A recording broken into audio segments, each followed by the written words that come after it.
Good morning, everyone. I am Chaya Singh, Assistant Professor Pharmacology from Sharda School of Pharmacy, Petapur, Gandhinagar. Today, I am going to discuss the topic drug acting on autonomic nervous system. In this, especially the main topic is cholinergic system and drugs. But first of all, we need to know what is autonomic. So now moving forward, there is an overview of topics which today I am going to discuss. That is basic introduction of ANS, that is autonomic nervous system, comparison of somatic and autonomic nervous system, about sympathetic and parasympathetic nervous system, what is acetylcholine, their synthesis, storage, and destruction, and then cholinergic receptors, that is nicotinic and muscarinic receptors.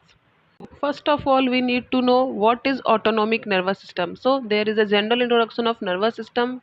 Since there is a flow chart on the slide of nervous system, nervous system is divided into two parts. One is central nervous system, that is CNS, and other one is peripheral nervous system.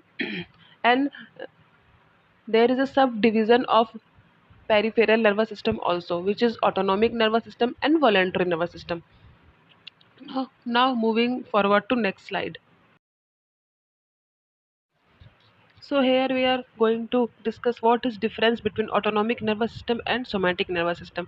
Since from the name we can depict that autonomic, which is automatic, the reactions, the all the controls of this nervous system should be automatic, and somatic means which is voluntary. All the voluntary functions of our body is related to somatic nervous system. So here what is written that ANS controls autonomous functions, means all autonomic functions are controlled by autonomic nervous system.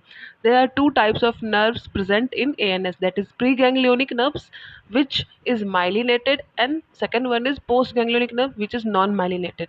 Myelinated means there is a sheath, there is a lipid layer present o- on the surface of neurons, which is known as myelin sheath, so that it is called myelinated, and postganglionic, which is called non-myelinated, where is no myelin sheath is present on the surface of neuron. Next is somatic nervous system, which controls all the voluntary functions, means all the functions are controlled according to our will, that is called voluntary functions, and all nerves are myelinated. Here, this is the diagrammatic comparison of somatic and autonomic nervous system. We can see that in autonomic nervous system, there are two neurons, that is preganglionic and postganglionic, where it is shown that preganglionic is myelinated and postganglionic is non-myelinated. And in somatic nervous system, there is only one neuron. There is no pre-ganglionic and post-ganglionic neuron present. So we can say from the diagram also that yes, the difference we have read in the above slide, that which is very true, and it is visible also that there is myelin sheath present in pre-ganglionic neuron, and there is no myelin sheath present in post-ganglionic neuron. Now, there is a tabular differentiation of sympathetic and parasympathetic nervous system, which shows their actions on every main organs of the body. So, sympathetic and parasympathetic. Now, different action. Sympathetic prepares for flight and fight situation. Parasympathetic prepares for rest, relaxation, rest and digest system of the body. And the action of a sympathetic nervous system on pupil is that it dilates the pupil, and parasympathetic it constricts the pupil. Heart rate, it increases the force of contraction, and parasympathetic it decreases the force of contraction. Rhythm of heart rate becomes more rapid, and in parasympathetic heart rate becomes more slow. Blood pressure in sympathetic becomes high, and in parasympathetic it becomes low. On bronchi, it dilates bronchi muscles, and in parasympathetic it constricts bronchi muscles. Since we can see the difference between sympathetic and parasympathetic very uh, clearly in this table. So now moving forward to next slide.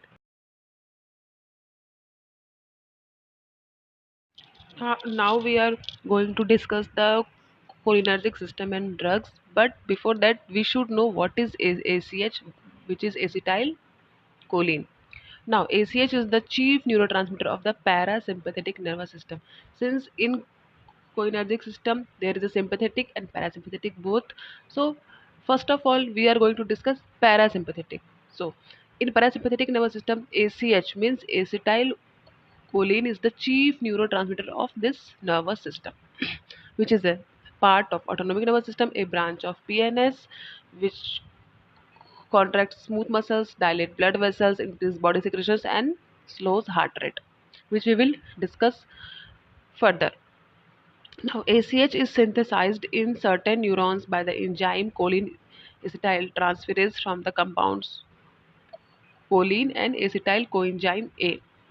So, we should know that how ACH is synthesized. ACH is synthesized from the enzyme with the help of enzyme choline acetyl transferase by the combination of compounds like choline and acetyl coenzyme A, which further forms ACH, that is acetylcholine. Cholinergic neurons are capable of producing ACH. Since we know that this is the chief neurotransmitter of this system, so these neurons are capable of producing this ACH, which is the chief neurotransmitter. Next is the enzyme acetylcholinesterase converts ACH into inactive metabolite, that is choline and acetate. It means the enzyme acetylcholinesterase degrades or metabolizes the chief neurotransmitter, which is ACH, into the inactive metabolite. Means ACH will be get converted to inactive metabolite, which is choline and acetate. How? In presence of this enzyme known as acetylcholinesterase. So now in this slide there is a diagrammatic representation of synthesis, storage and destruction of acetylcholine, which is ACH. Since we already read that in the above slide that it is synthesized from acetate and coenzyme A in presence of enzyme choline acetyl transferase, which is here in the diagrammatic representation also. Then ACH is formed and then it gets destructed by the help of enzyme cholinesterases into inactive metabolite, which is choline and acetate. So we can see that acetyl coenzyme A plus choline, which forms ACH, which comes to synaptic cleft with the arrival of action potential or any metabolites, and then it gets converted into inactive metabolite, which is choline and acetate with the help of enzyme esterase, which is known as cholinesterases, where in synaptic cleft here. Now, what is cholinesterases? We should discuss this also in brief. Uh, Cholinesterase is a family of enzyme that catalyzes the hydrolysis of neurotransmitter ACH into an inactive metabolite choline and acetate, a reaction necessary to allow a cholinergic neuron to return to its resting state after activation. This means when a neuron get activated, it should also get to a resting state also once after getting activated. So this enzyme catalyzes the ACH into inactive metabolite, which helps the cholinergic neuron to return to its resting phase. Since ACH is not available, it gets degraded by the enzyme, so it has to get to the return or resting state after the activation. So there are two types of the enzyme cholinesterases, which is acetyl cholinesterases or butyryl cholinesterases. Now here in this slide we can see the cholinesterases and their types, which are 2 acetyl or or butyryl. So acetyl esterases is also known as true cholinesterases, and butyryl is also known as pseudo cholinesterases. From the name we can depict that true means it must shows true nature of the enzyme, and pseudo means it must show some false nature of the enzyme. It only mimic or reacts in that way, but it will not show the true nature of the enzyme. Why this is called true? Since it shows the true nature of the enzyme, but it is present in RBC plus nervous system. Means main uh, functions of neurons is destructed or departed by the this esterase is known as true cholinesterases. So since the main neurons, the nervous system consists of the this esterases, so we named it as true cholinesterases and pseudo. Other than nervous system or RBC, it is present in serum, so it is known as pseudo. Means it is not present in nervous system, any kind of nervous system. So we call it pseudochoinesterases because it is not present in the main functions of nervous system or neurons, or it did not destroy any functions of neurons of nervous system, means any CNS, PNS, ANS or whatever. So we call it as pseudocholinesterases. Now in this slide we are going to read about cholinergic receptors. There are two types of receptors, muscarinic and nicotinic, and there are subtypes also. Muscarinic we can depict as from N, and nicotinic we can depict from N. So there are subtypes also, that is M1, M2, M3, M4 and M5, which is known as muscarinic 1, 2, 3, 4, 5 respectively. And nicotinic there is NM and NM, means nicotinic muscular and nicotinic neuronal. There are two subtypes in nicotinic and five subtypes in muscarinic. All muscarinic receptors are G protein coupled receptors. This is a type of receptor which is called G protein receptors. So all muscarinic types are of G protein receptors, and all nicotinic are of ligand gated receptors. This is the nature of receptors. In this slide, we can see nicotinic receptors and muscarinic receptors and their difference. Nicotinic receptors are called ion channel link receptors. Means the receptors get regulated by the arrival of ions or ligand. And muscarinic receptors, here it is written that they are G protein link receptor because it runs through the pathway of G protein, which must be adenyl cyclase activation, adenyl cyclase inhibition, or ligand gated, or the all the pathways related to G protein receptors. Next is autonomic ganglia, sympathetic and parasympathetic. Means this receptor stimulates both sympathetic and parasympathetic nervous system, and on all peripheral organs that receive postganglionic parasympathetic fibers, and all peripheral organs. There is muscarinic receptors, which we have also seen in the previous slides, that there is a pre and post, and in the muscarinic receptors is must be present on both pre and post, and receives information from that and produces response. Third one is adrenal medulla release of the nicotinic receptors.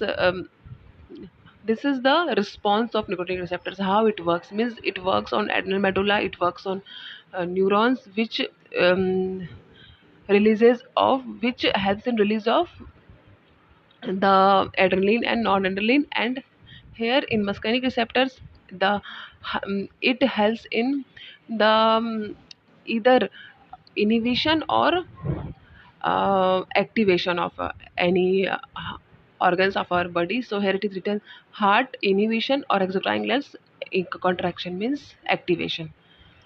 The next is skeletal muscles, which since it means the nicotinic receptors are present on skeletal muscles, which is neuromuscular junction, and which helps in contraction. And muscarinic receptors, it is written that smooth muscles means it is present on smooth muscles, which which includes GIT, urinary tract, bronchi muscles, and many more. And here it involves in contraction. And in nicotinic receptor, the receptors are mostly excitatory, and in muscarinic, the receptors are mostly excitatory or inhibitory both. Here it is written that cholinergic muscarinic receptors, that is M2, M4, and M1, M3, M5. It means M1, M3, M5 shows the same nature, and M2 and M4 shows the same nature. Here it is written GI coupled, means these M2 and M4 are of G inhibitory coupled. As we already read that they are of GPCR type. So that is in GPCR they are GI type, that is G inhibitory, and the M1, M3, and M5 are GQ coupled, means G excitatory type. Means in GPCR they are of GQ subtypes, means G excitatory. One is these two are inhibitory, and 3, and 5 are excitatory.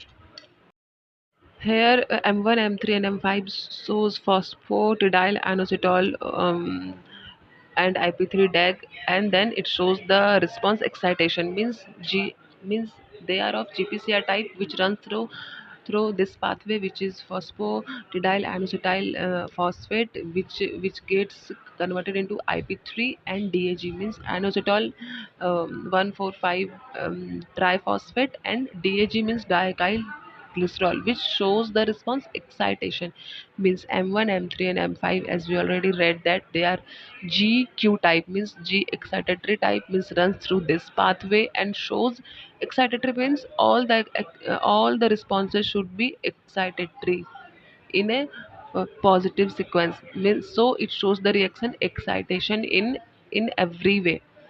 And M2 and M4 there is a negative sign also, and it runs through the adenyl cyclase pathway of GPCR, which decreases the CAMP, means cyclic adenosine monophosphate, and which shows inhibition.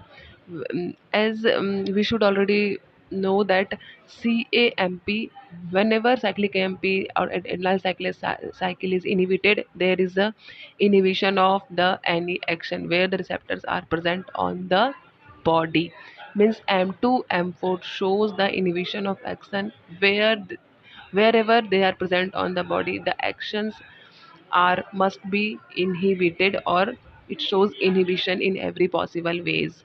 Since they are of GI type, means G inhibitory type of GPCR, means all the actions are in will be inhibited.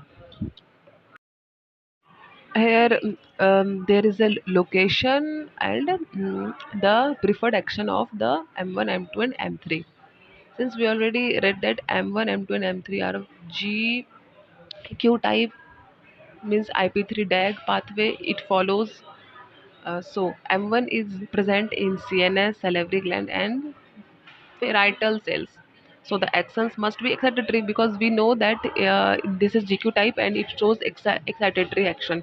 So it is present in CNS, so axons are CNS excitation, increased memory, increased locomotor activity, and increased gastric acid secretions from the parietal cells. Now in M2, M2 is present in heart.